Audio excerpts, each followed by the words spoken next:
him. There you go. Oh, there you go. Here, look at that.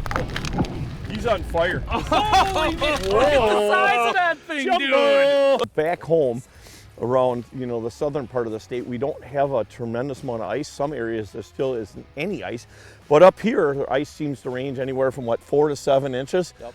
Good ice, not any snow on it yet. Hopefully that ice, there's another one up right there. Hopefully that snow stays back and we can keep building. That happened last year too. We guide, of course, on the Winnebago system, and it's probably one of the most inconsistent seasons we've ever had. We had to pull our gear in a bunch of times and let the ice, stiffen back up. But if you love the ice fish, and I know you guys and gals do, you know what? And you don't have ice in your area, you can always go and find it, right? That's the part about it. Sometimes, you have to adapt to what's going on, and it seems like that's the whole deal here. Hey, got another one up over there? We better keep moving. Well, let's keep her going. So this is something I like to do with the beavertail on a spoon. I'll actually put it on kind of like wacky rigging in bass fishing in the middle, and those little parts will just kind of drip down and kind of wiggle it, and the perch just go nuts for it. I do it for walleyes too, but that's a great start to the morning. It's nonsense. Okay. Is it a walleye, you think? Ooh, I'd like to see a walleye. It feels hard. Oh, look at that. Oh, it is a walleye, you're right. Oh, nice job. It's a shorter one, but it's a walleye. It's a good start. Even the little ones are fun, aren't they? Yeah. Oh, shallow water. Another nice one on the beavertail. Chartreuse. If it ain't chartreuse, it ain't no use. That is my perch color. Every time I get around these bite me guys, these fish just go crazy. Just come back. That's a huge one. That's huge. Oh, come on. Come on. Yeah! Look at that. Pull that one up.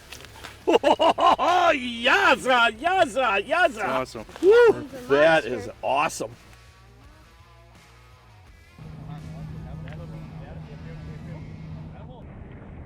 Got him, got him, got him. Why? Oh, big perch. Huge perch.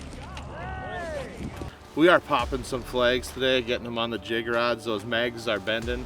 It's a great day to be alive. What do you think, bud? Should we catch some more? Yeah. Let's do it. Big one. Even bigger. Look at him. He's like 11 inch. It's a good fish. How'd he hit? What were you doing? He's bouncing on the bottom like a spoon you do, and he came up and hit me like crazy. Yeah, very nice. Good work. Got him. There you go. Oh, there you go. Here, look at that. He's on fire. Holy man, look at the size of that thing, Jumbo. dude. Look at that fatty. That's a big fish of the day. Jumbo. So tell us, what's the secret to catching these? What's your secret bait? Stay down and then just Hey, what? a spoon. That's a just Okay, that's the technique. What about the bait? What do you got on there for bait? chartreuse beavertail. Beavertail. What the Sam Witz is beavertail is what I want to know. Ooh, he's playing a little bit. One of the things I'm running here is I've got low power mode going on because we're only in about 6 feet of water right now, and it seems like you can tell where the bite me's are going off is where people aren't, and then everybody goes to that area. So I think the less power you're putting in the water is really making a big difference. We're not running any forward facing or anything today because we can use the Vexilars and find them in such shallow water, and the bite me's are almost acting like a strike indicator. We're figuring out where the fish are that way, and then by running low power mode, I've been able to stick at one hole between me and Brantley and put quite a few on ice. I think just because I'm not putting as much thump into the water. That's a great reason to take a look at the Vexilars, just because you have that option, and it's been working for me today. He's definitely there, and I just went to throw it. Oh, ooh, there you go.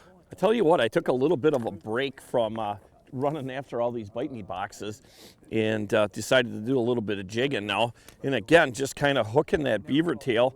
Got 2 pieces on there, using a treble hook and just letting that flutter down there and watching the Vexilar. And they're just coming in like crazy here. Again, what I'm doing is I'm pulling them off the bottom. Once I get them, I pound the bottom about 3 or 4 times just to kind of stir up that sediment there. And then I lift up about 6 inches and they start coming up. If they don't hit it, what I do is I just keep raising it real slow, and then eventually, boom, they'll slam it. And if they do go back down, I'll follow it back down, drop it right back down to the bottom, hit that bottom again, and just keep repeating that till I can get that fish to trigger. One after another. Again, kind of the cool part about using beavertail versus using live bait, again, you know, you don't have to keep rebaiting. You can catch, you know, 20 to 30 fish off of one or two strips of beavertail. Makes it kind of nice. So watching the old Vexy, a lot of times, like when I'm fishing Lake Winnebago, I know on this rod he's only got 6-pound test on there, but when I'm fishing Winnebago in that 16 to 18 feet of water, most of the time I'm using 12-pound test. I want to be able to rip them fish out of that school fast, and so they're not down there sitting there struggling, because a lot of times that does warn the rest of the school. Obviously, it's not natural when they know something's up, and that will push that school. So if you can stay above them fish always, get the aggressive ones to come out of the school, and when you do hook them, just rip them right out of there and get them off the hook and get that bait back down there. The key is when you're dropping that bait back down there, never let that bait, when you're dropping it, go back into the school. Always stay above them fish at all times. Make them come to you. You guys are out jigging, bouncing around, and your boy's been just killing them over there. Yep, He's been getting them. Still seeing a lot of fish. It's definitely slowed down though a little bit. It has slowed down, and that's one of the things as tip-up fishermen that we do is we're listening to the jig fishermen when they're out here. If they're saying those fish are coming in really slow like that, we're going to go ahead and slide our split shot down, you know, a little bit closer to the minnow. We might pinch the tail off on there to really slow that minnow down, because those fish, they were aggressive this morning. They were just smashing. I mean, yep. The tip-ups were going up like crazy. Well, you know, common sense is going to tell you a fish, they can't eat like that all day. In the morning when they're really aggressive like that, we're going to run those bigger ones. We're getting the walleyes. The big perch will take them. Everything is going to take them when they're really aggressive and eating. But as that day goes on and they're not wanting to eat, we're going to get down to a really small minnow, something they just can't resist, you know, and it pays dividends. We find a way to catch them all day. What do you think? Do you think he's convinced, or do you think we need to let him swish it around in his mouth a little? It's your call, buddy. You can never go wrong by letting him a little longer, because he's just going to swallow it more. He isn't going to spit it out.